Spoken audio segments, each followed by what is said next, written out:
Bienvenidos a un nuevo video podcast de Experiencias Austral. Mi nombre es Lorena Vilanova y hoy me acompañan Santiago Elomo y Ricardo Brajinski.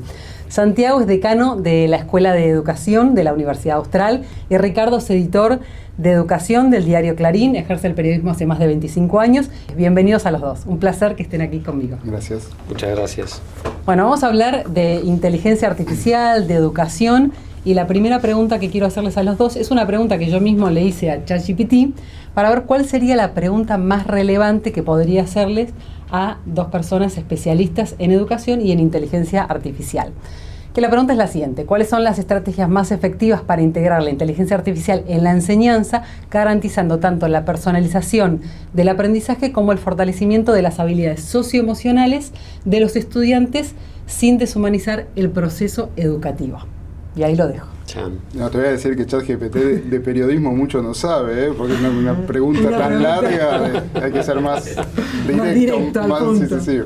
No sé si querés.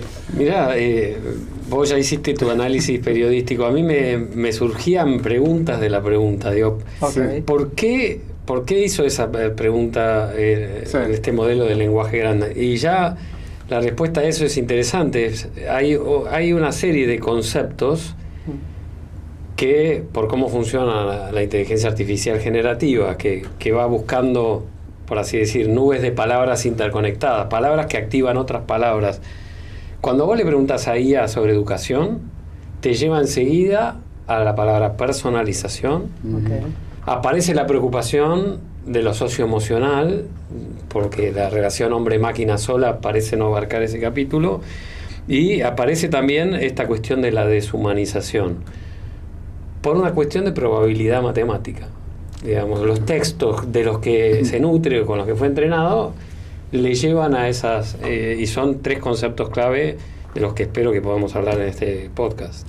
Está buenísima la explicación, ¿no? Porque a veces muchos no entienden, hay una confusión con respecto a qué es ChatGPT o otros modelos de lenguaje, porque digamos que ChatGPT no es el único, y todos cada uno con sus sesgos, todos hechos por empresas, salvo los de China, ¿no? Que China está desarrollando los suyos que no conocemos, ¿no?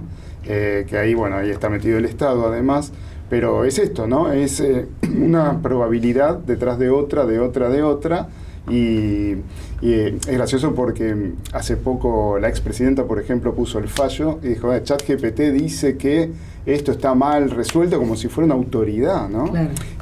No es por caerle a la expresidenta, porque es algo que nos pasa a todos, ¿no? O que le pasa a la mayoría, ¿no? Le da una autoridad, o vos que digo, ChatGPT me preguntó esto, ¿no? Bueno, y ese es un poquito del sesgo que tenemos que tratar de separarnos un poquito, ¿no? Y además que iremos aprendiendo, ¿no? Obvio. Sí. A lo largo de este camino que ya y en esto de la personalización venía a mi mente un autor que todos conocemos, ¿no? Isaac Asimov, que es un divulgador de ciencia que ya falleció, pero en su momento hizo muchas crónicas y cuentos futuristas, ¿no? Y Bill Moyers le hace una entrevista en 1988 que se volvió famosa en educación, porque él plantea con toda crudeza cómo imagina el futuro de la educación, 1988. Dice, en el pasado había una relación súper personalizada de uno a uno entre el tutor y quien aprendía. Pero ¿cuál era el problema? Y que quienes podían tener tutores eran solo la clase más acomodada, o sea, una proporción mínima de la humanidad.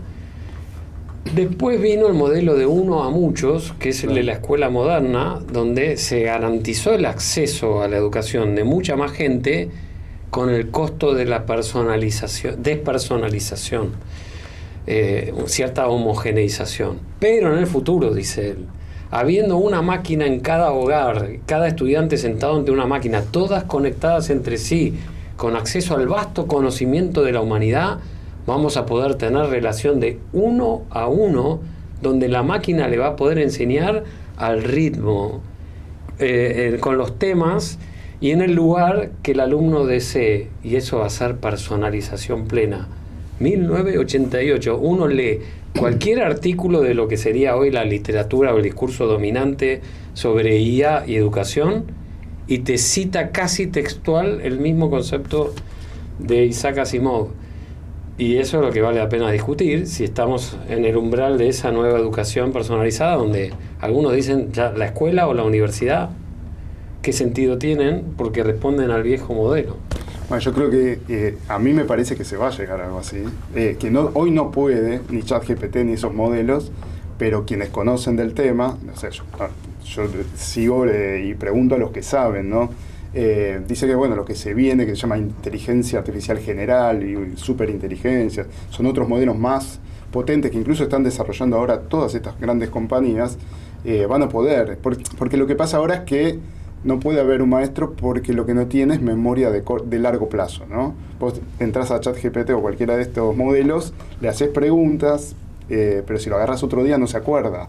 Entonces, pero los próximos modelos sí, con lo cual vas a poder tener tu maestro o maestra que te va a seguir desde que entraste a primer grado, por decir una cosa, hasta que salís de la secundaria, y el mismo, que es la misma inteligencia artificial. Todo esto si querés, ¿no? Si lo decidís, si los estados lo deciden, si las escuelas, las instituciones lo deciden, la tecnología lo va a poder hacer. Ahora, el tema es la deshumanización. ¿Qué es la escuela? ¿Es solo el aprendizaje de contenidos? ¿O es también el espacio de socialización donde se aprende mucho más, quizás, ¿no? Del contacto con un amigo, con un compañero, el aprender en el espacio? Eso es algo que también dio la escuela moderna, que de entrada no era el objetivo, ¿no? Porque el objetivo era casi como una fábrica industrial de aprendizaje, pero nosotros lo convertimos, yo creo que la Argentina más todavía, ¿no? Donde ¿quién no recuerda a los amigos de las secundarias? ¿Quién no se sigue juntando con los amigos de la secundaria, ¿no?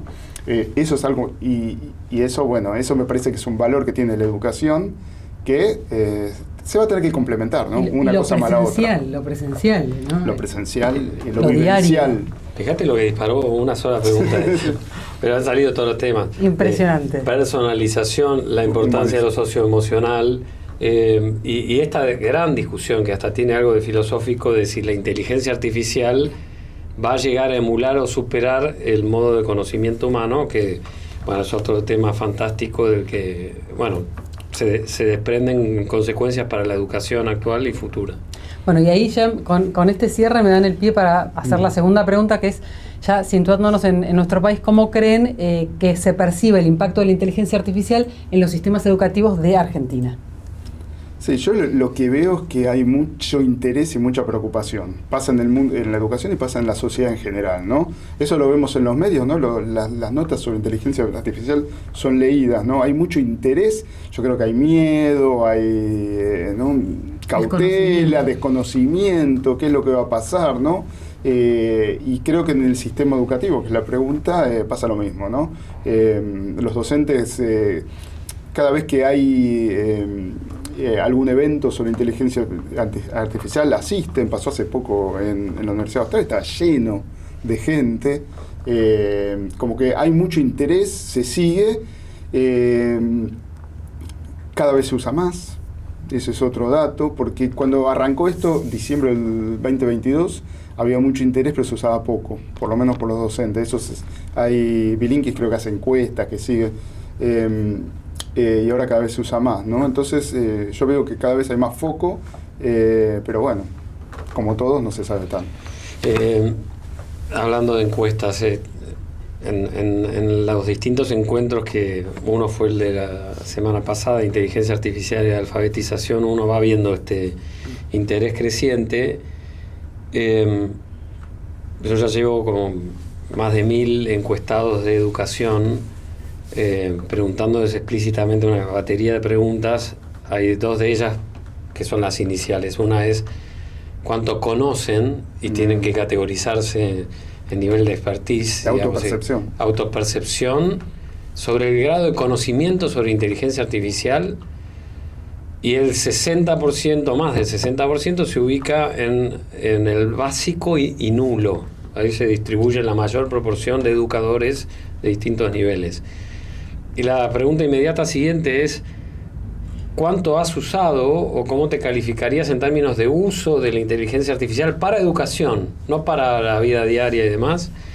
Y eso sube al 75% de básico y nulo.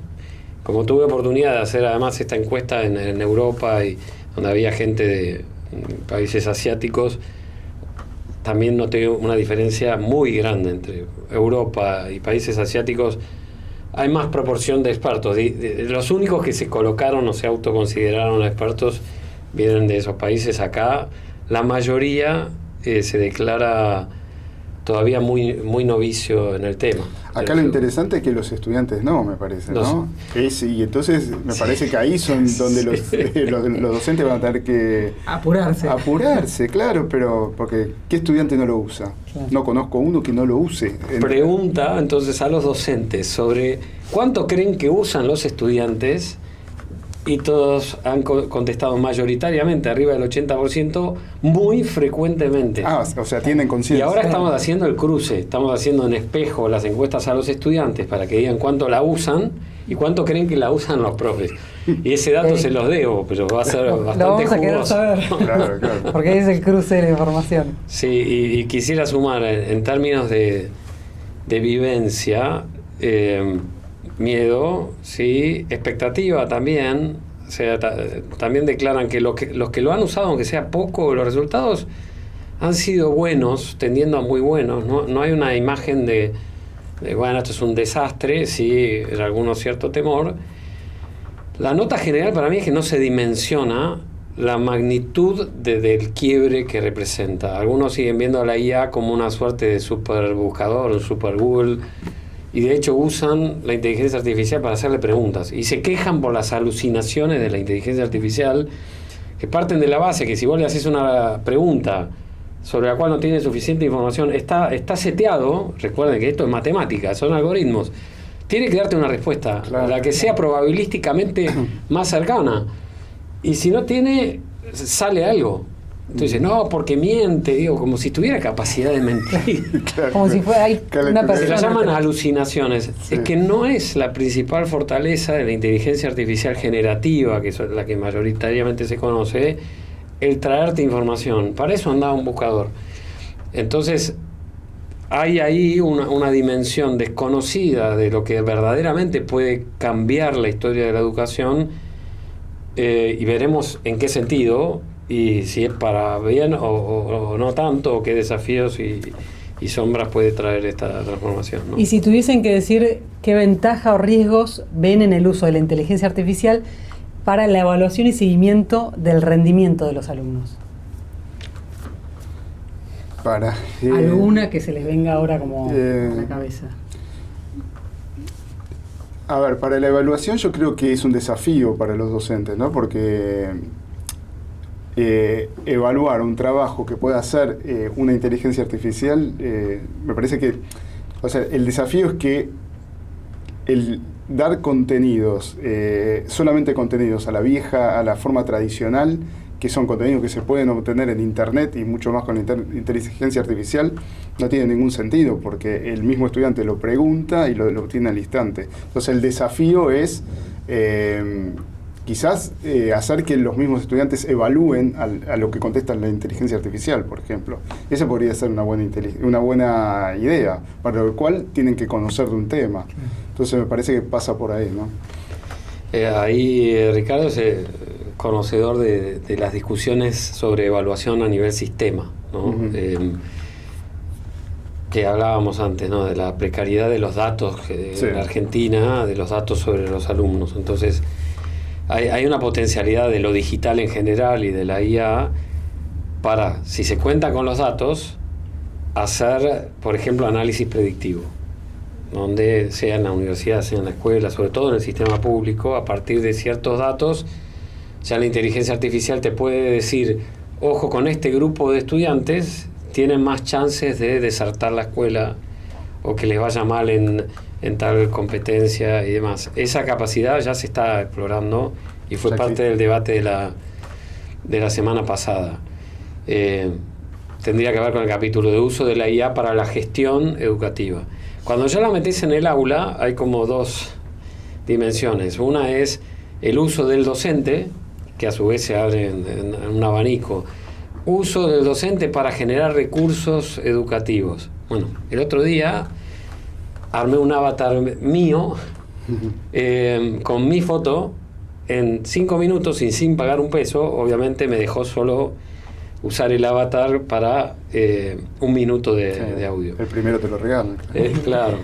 la trampita, ¿no?, del negocio. Claro. Pero la capacidad fue impecable, digamos. Mi foto, hablando, incluso moviendo los labios, con la cadencia del discurso que yo le daba, estaba reproduciendo lo que yo había escrito en un paper que había publicado. Como si fueras vos. Como si fuera yo. Entonces digo, si se trata de ir a dar clases para repetir un paper escrito, hoy la inteligencia artificial, todavía pagando, espero que el día de mañana de manera gratuita, te puede reproducir una clase expositiva sin que vos estés presente y la colgás en la red. Como eso, generar presentaciones mucho más atractivas, te las hace en segundos. Generar un podcast como este, pero antes. Hay infinidad de cosas que van saliendo que enriquecen al docente, al buen docente, la capacidad de generar recursos. El problema es el mal docente, ¿no? Porque, como pasa en otros rubros, el mal docente es fácilmente reemplazable por estas herramientas, mientras que el buen docente puede potenciar su labor para llegar más lejos. Y dejo para después el uso de los estudiantes, que es otro video podcast. Sí. Bien, bueno, seguimos. Y en cuanto a potencial, al potencial que identifican en la inteligencia artificial para el aprendizaje y atender las necesidades específicas de cada estudiante. O sea, ¿qué potencial identifican sobre este uso? Yo creo que hay mucho ahí para hacer. Yo creo que ahí sí, si se pudiera tener esa información, que el docente tenga como un panel de control, y esto es posible, ¿no? A partir de los logros y lo que le falta a cada uno, y que la inteligencia artificial le diga por dónde se puede mejorar. Eso está bueno. Hay plataformas que ya lo tienen. Sé de Matific, por ejemplo, que es una plataforma de enseñanza de matemática que ofrece ese tipo de servicio, ¿no? Y eso es inteligencia artificial generativa, ¿no? O sea, a partir de datos de lo que le pasa a cada uno de los estudiantes, darle un soporte al docente como para decir, bueno, a este le puedo hacer esto, otro. Y ahí sería una educación más personalizada, sí, más customizada, digamos, sí, con cada estudiante, ¿no? Y volvemos a la parte humana. Sí. Coincidiendo con Ricardo, ¿no? Hoy ya tenés plataformas adaptativas que lo que generan es, sobre la base de la información de la que disponen más la que produce el mismo estudiante, logran identificar en ciertas disciplinas, no en todas, a dónde tiende a fallar el estudiante y dónde necesita refuerzo. En matemática es un clásico, por eso no me sorprende que haya mencionado una plataforma de matemática, porque es dentro de todo lo más automatizable en cuanto a proceso. Entonces, si vos tenés problema con la regla de 3 simple, te va generando nuevos ejercicios hasta que, de algún modo, vos lográs resolver con autonomía. Entonces, ahí es donde aparece la palabra personalización. Es decir, te sigue tu ritmo, te da más de aquello que necesitas practicar, lo que ya sabes te lo pasa por alto, y esa capacidad sí la tiene. La gran pregunta, hay dos grandes preguntas, una es más filosófica general y otra es mucho más práctica. La filosófica general es, y voy a remitir un ejemplo más cercano a nosotros, ¿cómo funciona Netflix, que es una plataforma adaptativa? Bueno, usa la información del conjunto de los usuarios de Netflix mezclada con aquello que Netflix quiere promocionar, que te quiere poner en primera línea, más lo que ha sido tu comportamiento de tu grupo familiar, y te hace una síntesis adaptativa y te propone 10 películas que un menú para vos. Seguramente a vos te gusten. Eso lo llamo en un libro que publiqué el año pasado, El Imperio del Atajo. En una sociedad de la infoxicación, como se suele llamar, donde hay un exceso de información, los atajos te ayudan a llegar más rápido al resultado, y está bien que existan. El problema es cuando el atajo te induce una elección y entonces vos cada vez sesgás más tu línea de aproximación a lo que sea, a la literatura, a las películas, a los ejercicios de matemática. Lo adaptativo es a la vez personalizado, pero también te comoditiza, te acerca la información mayoritariamente más elegida. Claro. Y la educación, en algún sentido, tiene el desafío inverso, que es abrirte mundos que la cultura en general no te presentaría, que están por los andariveles colaterales, ese autor que es poco conocido pero que te va a abrir la cabeza. Y bueno, ahí es donde lo adaptativo es más tramposo. Le voy a agregar un riesgo más, que es la inteligencia artificial es muy buena, lo vimos todo haciendo resúmenes, ¿no? Es excelente, ¿no? Pero eso lo conocemos nosotros, que somos, digamos, que venimos de una infancia, adolescencia y una vida en la que pasamos haciendo resúmenes. Ahora la pregunta es qué va a pasar con las futuras generaciones que nacieron con la inteligencia artificial y cómo ellos ya los resúmenes los van a tener siempre. Entonces, que no saben hacer un resumen. No van a saber hacer un resumen. El desafío de la escuela o de la educación va a ser que aprendan a sintetizar, porque si no, esa habilidad, como lo que nos pasa a todos los que usamos Google Maps o Waze, es que sin el celular nos perdemos un poquito y antes sabíamos ir, ¿no? Entonces se va a perder esa habilidad de hacer un resumen, que es algo importantísimo. Entonces me parece que uno de los desafíos de la educación o de la escuela va a ser que los chicos aprendan este tipo de conocimiento, que lo vamos a perder. Y yo no digo que esté mal perderlo, porque está buenísimo. ¿Para qué? Yo tengo todo un informe de las Naciones Unidas que son 200 páginas. Me hace lo más importante de entrada, me sirve para hacer un sumario, para una nota periodística sin tener que leer todo, buscar. Está bien, después está mi capacidad de leerlo, porque leí un montón de informes similares. Pero si vos ya nacés con la inteligencia artificial, ese es el gran desafío, me parece uno de los desafíos que presenta para la educación. Para mí es el principal. Lo grafico con una metáfora que simplifica la ecuación, después la puedo complejizar si quieren, pero es la metáfora de la muleta y la garrocha. Sí. Que tiene que ver con... Esa era la segunda pregunta, y ahí, bueno, ya justo... Por ansiedad me anticipé. Me encanta, que es el concepto que vos pones en tu libro. Exactamente lo que está diciendo Ricardo porque en esto podemos ser súper progresistas optimistas o súper pesimistas. Lo difícil es mantener el equilibrio sin dejar de ver lo revolucionario positivo y viendo también los riesgos potenciales en educación. Y Ricardo trae un punto, y es: el que ya tiene músculo puede usar la IA como garrocha, llega más alto y más lejos, porque acorta, por ejemplo, la lectura de un informe, sabe ver incluso si el resumen que le presenta es atinado o no. Dice, no, acá debe haber un error, porque yo ya vi 200 de estos y no puede decir un informe esto que está diciendo acá.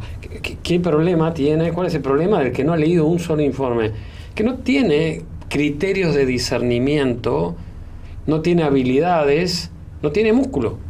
Entonces va a tender a usar la IA como muleta, y el abuso de la muleta, o sea, la muleta es buena cuando te estás recuperando. El problema es cuando la convertís en parte de tu ser, se atrofia el músculo. Entonces estamos en presencia de esta discusión en educación. Bueno, hoy la inteligencia artificial te traduce sin latencia, o sea, en tiempo real, en cualquier idioma. ¿Para qué aprender idiomas? Yo he escuchado esta conversación. Mano, te resuelve un resumen. ¿Para qué aprender a sintetizar? ¿Podés aprender idiomas usando inteligencia artificial? Sí, no, está bien, sí. No, pero lo que pasa es que uno tiende a usar las herramientas que te da la tecnología, ¿no? Si vos tenés, para decir cualquier cosa, ¿no? Una exprimidora de jugo eléctrico, ¿no? Decir, no voy a hacer, voy a exprimir yo. Es parecido, ¿no? Uno tiende, el ser humano, ¿no? a usar la herramienta, sí. ¿No? Y eso es lo que es un riesgo muy grande a que se desaliente, se desmotive la gente a aprender idiomas, ¿no? No, porque ya lo tenés. Bien, ya lo tenés incorporado. Tenés un chip que te entra en español directamente. Entonces ahora complejizo pero levemente la metáfora.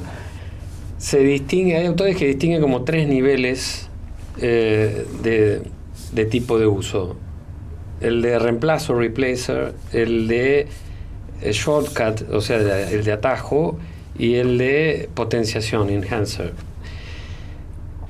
Para vos hay cosas que podés reemplazar y no seguir haciendo por propia cuenta, porque te las resuelve la IA, y está bien que así sea, y en el futuro no hace falta aprender nunca más a hacer fichaje bibliográfico en la biblioteca, por poner un ejemplo bastante obvio.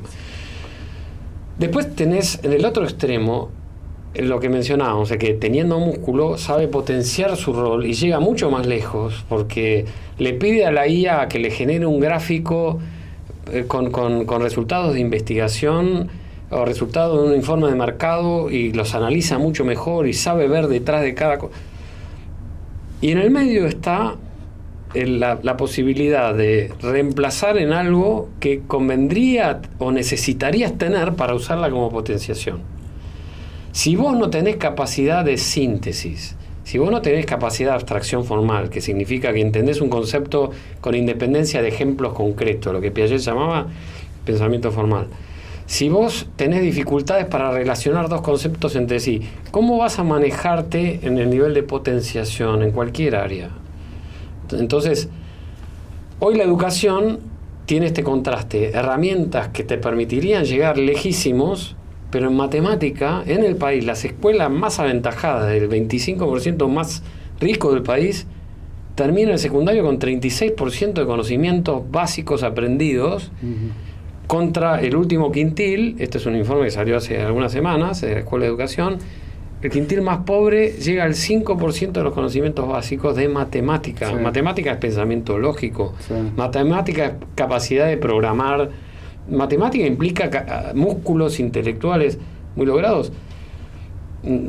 Hay una distancia entre la promesa de la IA potenciando y la realidad de cómo hoy están saliendo nuestros chicos en un campo tan básico como es la matemática. Entonces, y además para un mundo cada vez más complejo que va a requerir estas capacidades. Y le voy a agregar, si me permiten, ¿no?, otro riesgo más que tiene que ver con que la IA no te dice de dónde saca las cosas, ¿no? Si vos buscas en Google, tenés todas las fuentes, y entonces tenemos la posibilidad de decir, bueno, tal persona dijo tal cosa, tal otra, ¿no?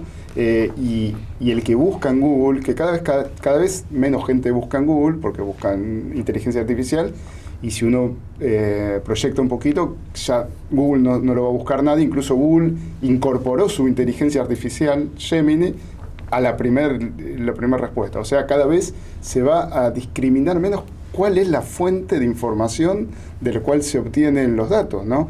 Con lo cual, otra vez vamos a estar en el futuro con una generación que no sepa identificar de dónde surge la información que obtiene, porque no va a estar habituada a buscar en distintas fuentes, con el riesgo aún mayor de que estamos hablando de que son todos inteligencia artificial sesgadas, claramente, ¿no? Estamos seguros, ¿no? Porque están creadas por distintas empresas que buscan su beneficio, que es totalmente legítimo, ¿no? Entonces, bueno, es otra de los desafíos de la escuela, que los estudiantes puedan tener la posibilidad de tener diversas voces, no solo lo que vos decías, de que te guíen hacia un lugar los algoritmos, sino que tengan la capacidad de ver distintas voces. Y conecta, si me permitís, vuelvo, y parece que no tiene nada que ver, a la discusión de la IA general y si el docente va a seguir siendo necesario o no.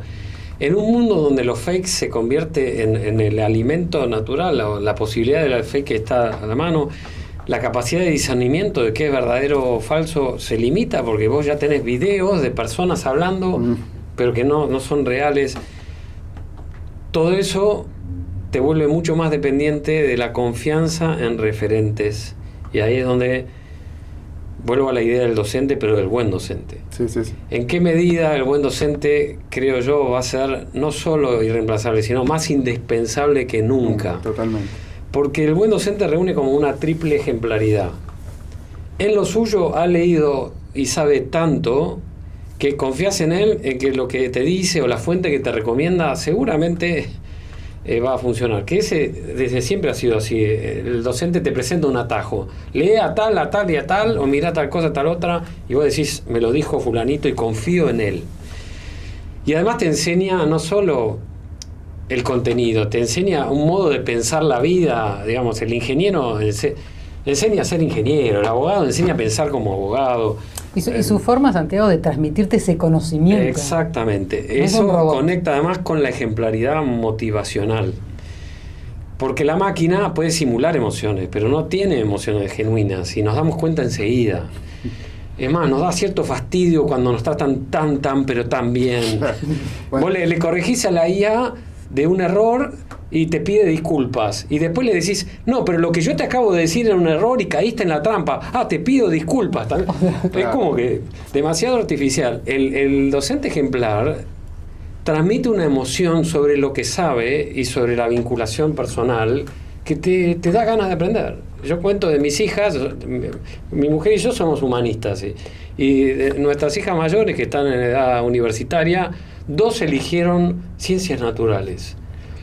Y yo no lo leo como un fracaso, sino como un gran mérito de un excelente profesor de biología que les contagió algo que no vivían en su casa, le contagió el entusiasmo por las ciencias naturales. Eso es de un buen docente. Y la tercera ejemplaridad es la ética, que no es solo la deontología profesional.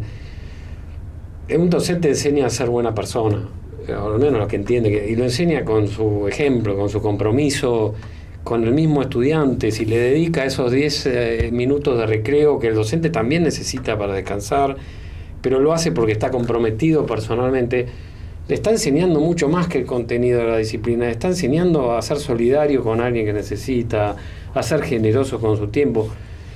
Eso lo da la interacción personal, y además con compañeros, como decía Ricardo muy bien, que se aprende además en grupo y junto con otros. Y bueno, todo ese mundo fantástico que ocurre en el aula de la escuela, de la universidad, creo yo no va a desaparecer. Sí, aspiro a que se combine con la potencia de todo esto que está apareciendo. O sea que hace poco hubo una polémica que se desató a partir de un video de Pergolini. Donde, bueno, él siempre es provocador, está bárbaro, está dentro de su línea. Él provoca diciendo que van a ser reemplazados los docentes por el ChatGPT, la versión 4 que le contesta inmediatamente, qué sé yo, ¿no? Bueno, y a partir de ahí, bueno, yo había escrito una nota diciendo, no, precisamente esto, ¿no? Que el docente va a ser cada vez más imprescindible, por todo lo que venís diciendo vos, ¿no? Cada vez más importante el rol docente. Claro, estamos hablando de un docente que tenga este compromiso, que tenga buen docente. Claro, además, del buen docente, ¿no? Después él contestó que sí, que está bien, y que esto hay que debatirlo, reconociendo que era un poquito una provocación de él, y que este tema hay que debatirlo, ¿no? Ahora, el tema del buen docente es todo un desafío, sobre todo en la Argentina, ¿no? Totalmente. Por las condiciones laborales en las que están los docentes, ¿no? Yo creo que eso hay que señalarlo. El buen docente que deja huella es del que nos acordamos. Y si yo les hago hacer este ejercicio, seguramente se acordarán de esos buenos docentes que le dejaron huella, como el caso que contabas de tus hijas. Vuelvo a Asimov. Asimov mismo dice en su momento, y la mayoría de los propulsores de la IA en educación dicen, el buen docente tiene que seguir, es indispensable. El problema es qué proporción de buenos docentes tenemos. Y ahí ocurre con la docencia lo mismo que con otras profesiones. Leía un estudio de Stanford sobre nada que ver, atención al público, atención al cliente. La conclusión del estudio que he visto en otros estudios es que lo que está generando la inteligencia artificial es que los peores mejoran rápido, sube la vara, un efecto escalator, sube la vara de los más flojos hacia un nivel de un cierto commodity de profesional que zafa con el uso de la inteligencia artificial, o directamente solo la inteligencia artificial cubre ese estándar. La pregunta es, ¿quién da ese plus que solo la combinación de lo humano y la tecnología puede dar, o lo humano solo incluso? Y ahí el fenómeno general es que se sube la vara en términos generales para todas las profesiones, especialmente para la docencia. Ya no podés ser el docente tradicional que pregunta antes de arrancar ¿dónde quedamos la clase pasada? Para seguir leyendo el PowerPoint. Eso no va más. Ahora, el salto requiere condiciones que además se generan a nivel, hasta diría, de reconocimiento social. Porque vemos que en términos de vocación docente, hay mucha gente que tiene vocación docente, como tiene vocación médica, pero hoy elegir una vocación para la cual no solo te pagan poco, sino que tenés que estar discutiendo con gente que te está todo el tiempo cuestionando en tu oficio, es fuerte. Entonces hay un desafío en el imaginario social argentino y latinoamericano de volver a prestigiar la docencia, lo que implica, pero excede la cuestión de lo salarial, para que los mejores quieran ser docentes. Y entonces ahí generás un círculo positivo, no sé qué primero, si las condiciones o la gente o una mezcla, pero necesitamos represtigiar la docencia, que los mejores quieran ser docentes, y eso va a llevar tiempo. Totalmente. Y el tema es si tenemos tiempo, ¿no? Para eso. Yo creo que es urgente, ¿no? Es urgentísimo. Tenemos más de 1.500 profesorados para formar docentes en la Argentina. Es un récord a nivel latinoamericano, porque son profesorados que a veces funcionan en una escuela y los futuros docentes se sientan en banquitos que a la mañana son de 4º grado, con un nivel muy dispar de calidad. Muy. Lo que pasa es que, bueno, parte de lo que hay que acordar a nivel federal, como sistema, en el marco del Consejo Federal, es qué hacemos con nuestro sistema de formación. Y eso requiere decisiones políticas. Bueno, lo último para poner la noticia es que salió una resolución de que van a evaluar y reacreditar a todos los institutos de formación docente. Una suerte de CONEAU una especie de CONEAU, una especie. Vamos a ver cómo se implementa, si funciona y qué resultados tiene. Sí, por algún lado hay que empezar, pero sin duda. Bueno, ahora tengo una pregunta para Ricardo, teniendo en cuenta tu experiencia en Clarín.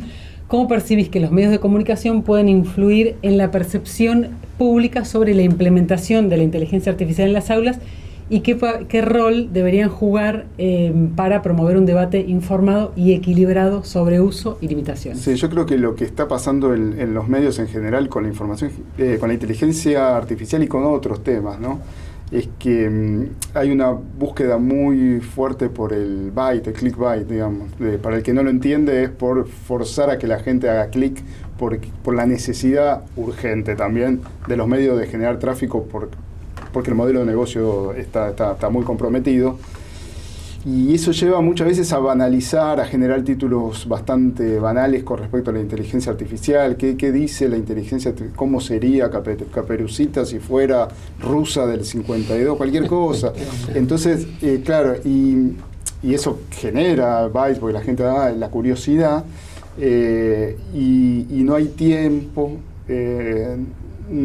para frenar un poquito, para tener una información más seria, no hay recursos, así como faltan docentes que estén motivados, faltan también periodistas que estén bien pagados, bien motivados, y entonces todo lo que es el ecosistema periodístico está pasando por una crisis muy grande, y eso se refleja en que sea muy escasa la información de calidad y que realmente sirva para que el público entienda toda esta situación. Es lamentable, pero es así, es una descripción. Claro. Y ahora volviendo otra vez a los estudiantes y ya como pensando más en futuro, ¿qué competencias creen que van a ser indispensables para los estudiantes en un mundo impulsado, digamos, por la inteligencia artificial? Pensemos, bueno, no hay que pensar demasiados años adelante, ¿no? Porque vuelvo a la idea de personalización, entonces que dije que era una idea problemática. Yo distingo 5 niveles, no lo voy a explicar ahora, simplemente decir que la inteligencia artificial es muy buena generando contextos propicios para un aprendizaje personalizado. Por ejemplo, te da rutas alternativas, te ofrece posibilidad de ejercicios, hay una cantidad de cosas en las que te ayuda a generar un contexto propicio. Voy a decir una obviedad, pero este es un momento de obviedades, de recordar obviedades. La personalización, lo que yo llamo personalización profunda, ocurre en el nivel 4 o 5, que es, en primer lugar, cuando la persona se apropia de su proceso de aprendizaje. ¿Qué significa apropiarse? Tiene que tener ganas de estudiar. Y hoy el problema, ganas o mente o un sentimiento de capacidad. Hoy estamos en presencia de estudiantes en distintos niveles cuyo principal problema es que no tienen foco en el estudio, ganas de estudiar o posibilidad de tener ganas de estudiar porque el contexto los apabulla, porque están distraídos, porque tienen un contexto familiar muy contrario, desestimulante para el estudio. Entonces hoy necesitamos autorregulación. Estudiantes que puedan elegir, hoy me siento con la plataforma adaptativa, hoy voy a leer tal artículo que me pasaron, si es en la universidad. A quienes damos en posgrado clases virtuales, nuestro principal desafío hoy es que prendan la cámara y que prendiendo la cámara estén en la clase, porque hay una suerte de simulación de que me anoto, hago que estoy, pero no estoy. Y todo eso tiene que ver entonces con autorregulación. Ahí la inteligencia artificial no tiene nada para hacer porque pasa por el interior de la persona.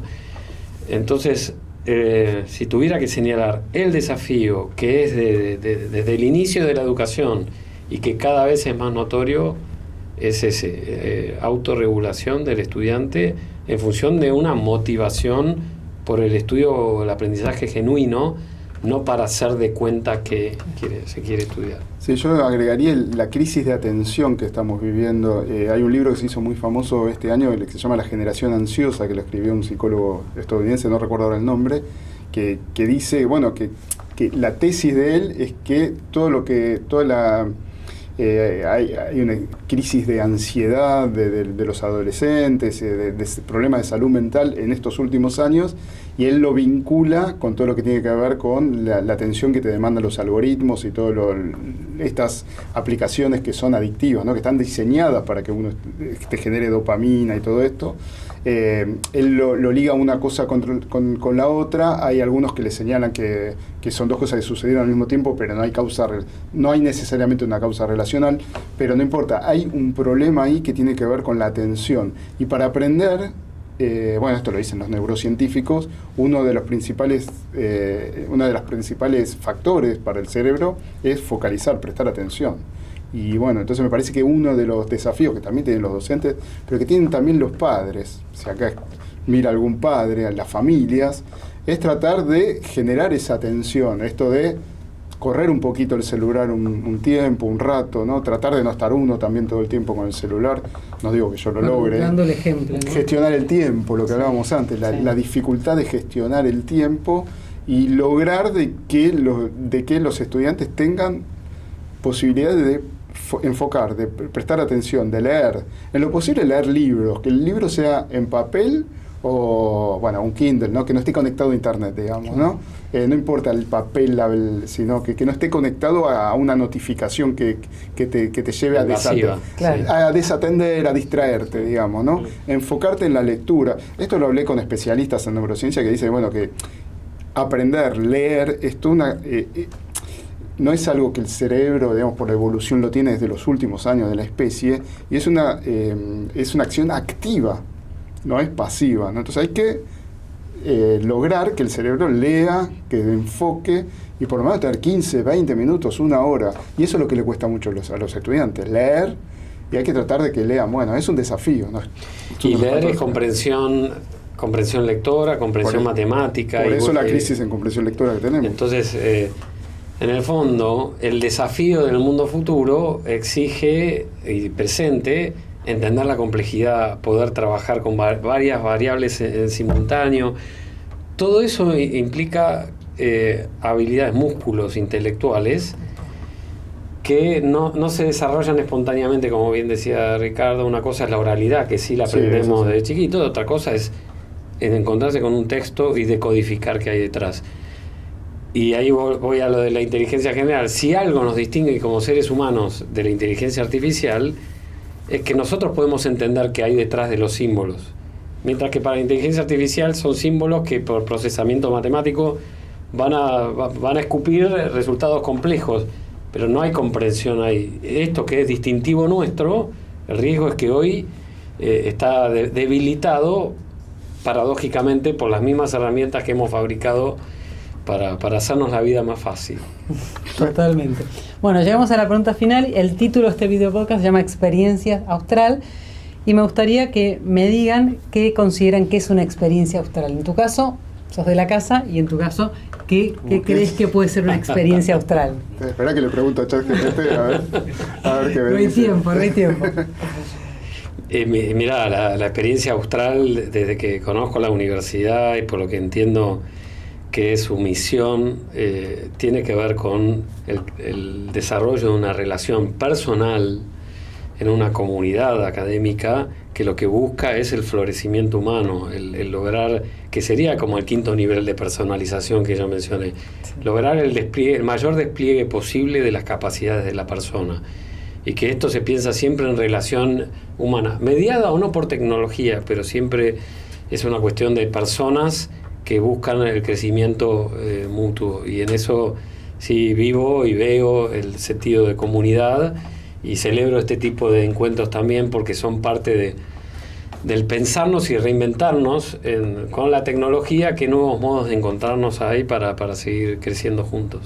Yo lo hago un poquito extensivo a todo el sistema educativo, el sistema universitario en general, que me parece que es fundamental para generar profesionales, para generar conocimiento, para generar riqueza para un país, para generar también desarrollo de las personas, no solo el económico, ¿no? Me parece que un rico sistema universitario, una universidad como Austral o como cualquier otra, enfocada realmente en los tres pilares, en la enseñanza, la investigación, la extensión. Me parece que todo eso es un capital muy importante, que me parece que la Argentina lo tiene que defender, que lo tenemos que defender entre todos.